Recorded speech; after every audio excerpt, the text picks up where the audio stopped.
새벽 예배 나오신 모든 분들 주님의 이름으로 환영하고 축복합니다. 오늘 이제 사무엘하 말씀을 통해서 압살롬의 패전과 죽음, 압살롬의 패전과 죽음이라는 제목으로 함께 은혜 나누고자 합니다.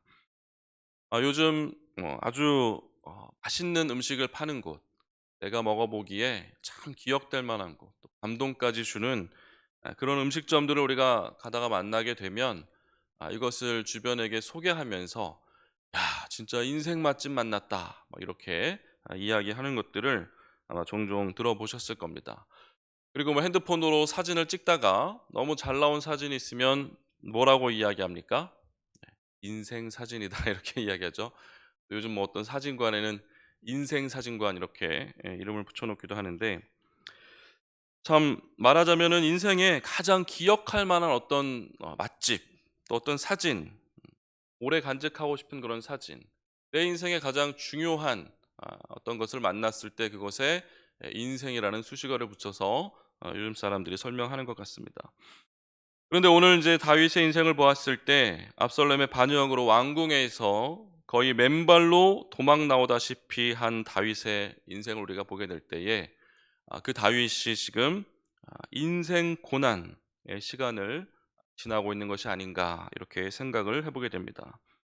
우리 인생에도 그렇습니다. 참 고난이 없는 인생을 살면 좋겠지만은 살다 보면 크고 작은 어려움을 우리는 직면하게 됩니다. 어쩌면 인생 고난과 같은 큰 위기를 넘긴 그런 다윗의 삶을 통해서 하나님께서 우리에게 우리의 환난을 이겨낼 지혜와 힘을 오늘 허락해 주시기를 간절히 소망합니다. 우리 17장의 말씀을 잠깐 개괄해서 보면은요.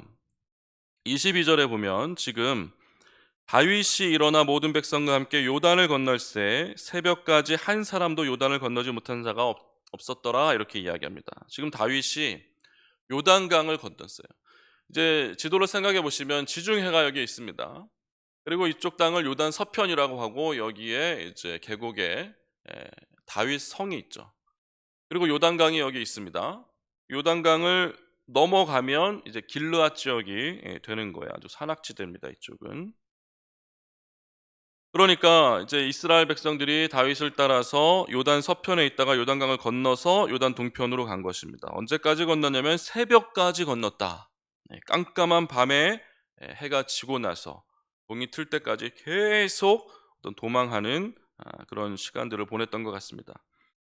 24절에도 보니까 이에 다윗은 마하나임에 이르렀다고 합니다. 어디에 이르렀습니까? 마하나임에 이르렀다. 그리고 압살롬은 모든 이스라엘 사람과 함께 또 요단을 건넜다. 이제 압살롬도 이제 뒤따라서 다윗을 추격하는 겁니다. 그리고 26절에 보니까 이에 이스라엘 무리와 압살롬이 길르앗 땅에 진을 쳤다. 다윗은 마하나임에 이르러 거기에 진을 치고 압살롬과 그 무리는 길르앗 땅에 진을 쳤다. 이것을 조금 더 정확하게 말씀드리면 다윗은 송파구 송파 사거리에 진을 쳤고 이런 얘기고 압살롬은 서울에 진을 쳤다 이런 얘기입니다. 압살롬이 어디 진을 쳤는지는 중요하게 다루고 있지 않은 거예요. 그냥 길 건너 요단강 건너 지역을 통틀어 보통 길르앗이라고 이야기합니다. 압살롬은 그냥 거기 진 쳤고 다윗은 특정한 그 지역 마하나임에 진을 쳤다 이렇게 성경은 기록하고 있습니다. 지금 다윗은 마하나임에 이르렀고 그곳에 진을 치고 있습니다. 이 마하나임 이 어디입니까? 우리에게 참 익숙한 곳이죠. 그 마하나임 옆쪽에는 가까운 곳에는 브니엘이 있습니다. 브니엘은 어떤 곳입니까? 야곱이 형 에서를 만나기 직전에 야복강에서 천사를 만나 씨름하던 곳이에요. 그래서 거기에서 하나님의 응답을 얻고 야곱의 인생이 이제 전환되는 그런 은혜를 우리는 다 알고 있습니다. 그리고 이 브니엘에 이르기 전에 갑자기 창세기를 보면 느닷없이 마하나임에서 하나님의 군대를 만나는 이야기가 나옵니다. 그런데 그 맥락을 보았을 때 도대체 왜 하나님의 군대가 야곱에게 나타났고 또 그것이 지명을 마하나임이라고 불렀는데 그것이 야곱에게 무슨 의미가 있을까라는 생각을 아마 오랫동안 해왔던 것 같습니다. 근데 오늘 말씀을 묵상하면서 이것이 야곱에게 의미 있는 지명이 아니고 다윗에게 의미 있는 지명이 되기 위해서 창세기에 그렇게 기록해 놓은 것은 아닌가 이런 생각을 해보게 되었습니다. 다윗은 많은 것 중에서 왜 마하나임으로 자신의 몸을 숨겼을까 생각을 해보면 좋겠습니다. 첫 번째는 지리적으로 전술적으로 매우 유리한 위치입니다. 야복강이 있습니다. 야복강이라는 것은 어떤 협곡을 끼고 있다는 거예요. 그래서 강을 건너가면 이제 다윗을 쫓기 위해서 강 이편에서 강 건너편에 있는 다윗을 쫓기 위해서는 그 협곡을 따라 내려와서 다시 올라가야 되는, 거리는 가깝지만 시간이 걸리는 그런 지형을 가지고 있다는 거예요. 그리고 이쪽 편에서 저쪽 편이 훤히 들여다 보입니까? 안 보입니까? 한강 남쪽에서 한강 저쪽이 잘 보여요? 안 보여요? 예? 예? 잘 보이죠. 잘, 좀 멀어서 안 보일 뿐이지 잘 보입니다. 거기에 사람이 있는지 없는지는 잘 보이죠.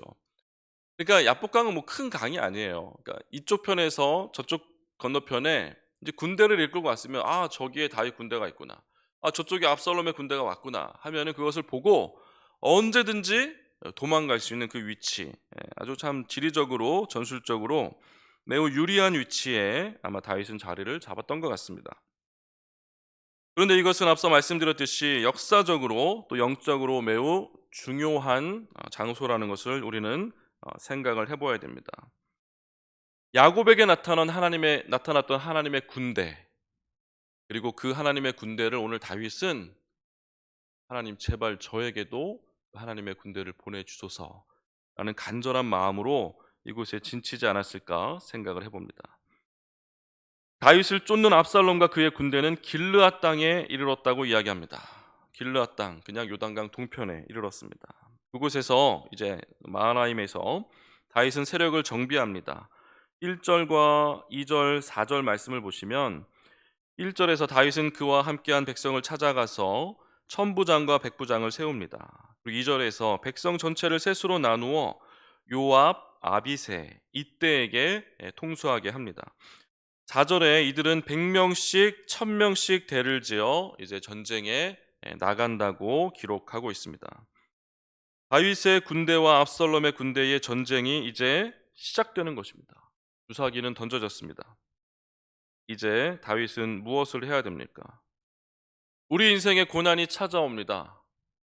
절대절명의 위기가 찾아올 수도 있고 또 나름 견딜 만한 위기가 찾아올 수도 있습니다.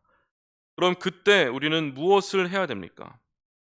6절에 보니까 이에 백성이 이스라엘을 치러 들로 나가서 에브라임 수풀에서 싸우더니라고 기록합니다. 다윗의 군대와 압살롬의 군대가 에브라임 수풀에서 싸우기 시작하는 거예요. 에브라임 수풀, 이 에브라임은 12지파의 하나죠. 에브라임 땅은 요단강 건너편에 있지 않고 요단 서편에 있습니다. 그런데 이 지역을 왜 에브라임 수풀이라고 부르고 있을까요? 그것은 에브라임은 풍성한, 열매가 많은 이런 뜻이에요. 그러니까 이 지역 수풀이 아주 울창하게 우거졌다는 것을 우리는 알 수가 있는 것입니다. 다윗의 신하들은 그곳에서 전쟁을 하게 됩니다. 4절에 보는 것처럼 100명씩 1000명씩 대를 지어서 이제 전쟁을 시작하는 거예요. 다윗은 전쟁 영웅이죠. 누구보다 많은 전쟁을 이끌었고 또 전쟁이 어떠한 결과로 치닫는지 잘 알고 있어요. 하나님도 다윗이 너무나 많은 전쟁을 치렀다, 그리고 그가 많은 피를 흘렸다라고 역대상 28장 3절에 이야기하고 있습니다. 그렇기 때문에 다윗은 그 전쟁에 나가는 백성들을 보면서 이 전쟁을 싸워 이길 분은 저 백성들이 아니고 하나님이라는 것을 다윗은 누구보다 잘 알고 있었을 거예요. 그런 다윗이 마하나임에서 무엇을 하고 있었을 것이라 우리는 상상해 볼 수가 있습니까? 예, 당연히 기도를 했겠죠. 추측입니다만 당연히 다윗은 기도를 했을 겁니다. 마하나임에서 우리의 환난을, 우리의 위기를, 우리의 고난을 물리쳐 주실 그 유일한 분, 하나님, 야곱에게 하나님의 군대를 보내주셨던 것처럼 저에게도 보내주셔서 이 어려움을 이겨낼 수 있도록 허락하여 주옵소서, 간절히 기도하지 않았을까 생각을 해봅니다. 시편 3편에 보면은 다윗이 그의 아들 압살롬을 피하여 어, 도망갈 때 지은 시가 있습니다. 굉장히 짧습니다. 1절에서 8절까지밖에 없어요. 도망가다 쓴 시니까 뭐 길게 쓸 여유가 없었겠죠. 짧으니까 제가 간단히 읽어드립니다. 여호와여, 나의 대적이 어찌 그리 많은지요. 일어나 나를 치는 자가 많으니이다. 많은 사람이 나를 대적하여 말하기를 그는 하나님께 구원받지 못한다 하나이다. 여호와여, 주는 나의 방패시오 나의 영광이시오 나의 머리를 드시는 자이시니이다. 내가 나의 목소리로 여호와께 부르짖으니 그의 성산에서 응답하시는도다. 내가 누워 자고 깨었으니 여호와께서 나를 붙드심이로다. 천만인이 나를 에워싸 진친다 하여도 나는 두려워하지 아니하리이다. 여호와여, 일어나소서. 나의 하나님이여, 나를 구원하소서. 주께서 나의 모든 원수의 뺨을 치시며 악인의 이를 꺾으셨나이다. 구원은 여호와께 있사오니 주의 복을 주의 백성에게 내리소서. 아멘. 다윗은 이렇게 기도하는 거예요. 압살롬을 피하여 도망할 때 천만인이 나를 에워싸 진친다 하여도 나는 두려워하지 않을 것입니다. 주님께서 나의 방패시오 나의 영광이십니다. 나의 머리를 드시는 자이십니다. 나의 목소리로 여호와께 부르짖으니 그의 성산에서 응답하시는도다 하면서 간절히 부르짖었던 다윗의 모습을 우리는 보게 됩니다. 우리의 인생의 고난을 만났을 때 우리는 어디로 피해야 됩니까? 어디로 피해야 됩니까?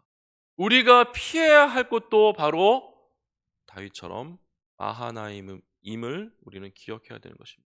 하나님의 품으로, 하나님의 군대의 도움을 받을 수 있는 그곳으로 우리는 피해야 하는 것입니다. 그리고 그곳에서 간절히 부르짖어야 하는 거예요. 간절히. 어떻게 부르짖었겠습니까?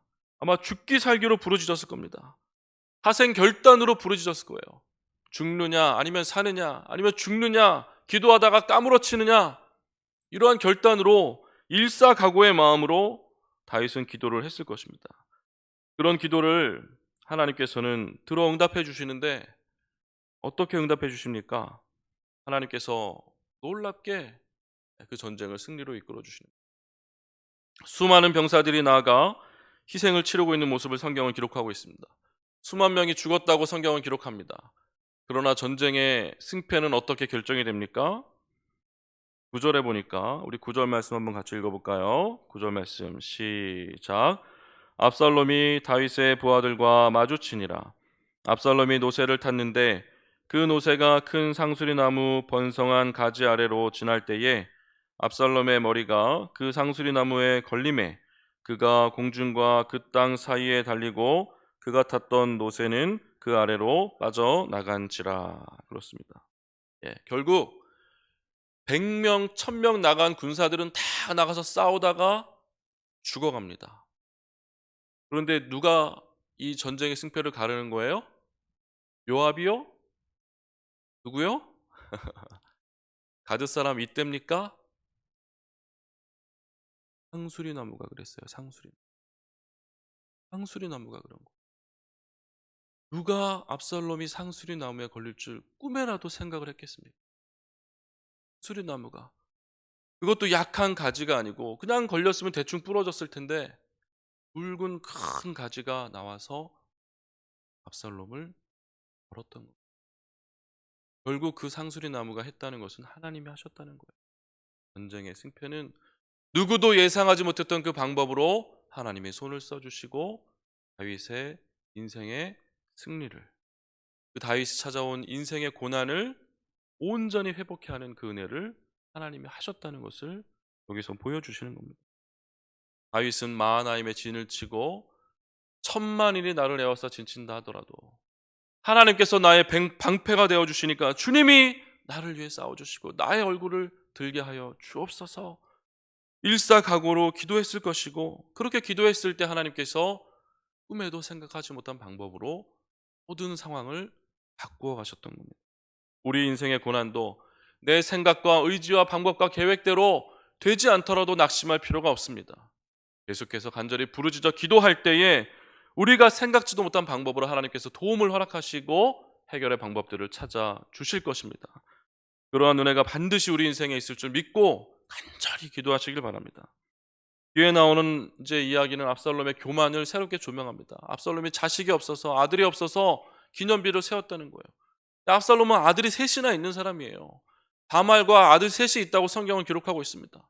그런데 압살롬의 눈에 차지 않았겠죠. 혹 성경학자들은 압살롬의 아들이 다 죽었다라고 이야기하는데, 그런 일들이 사실 있기는 어려운 일이죠.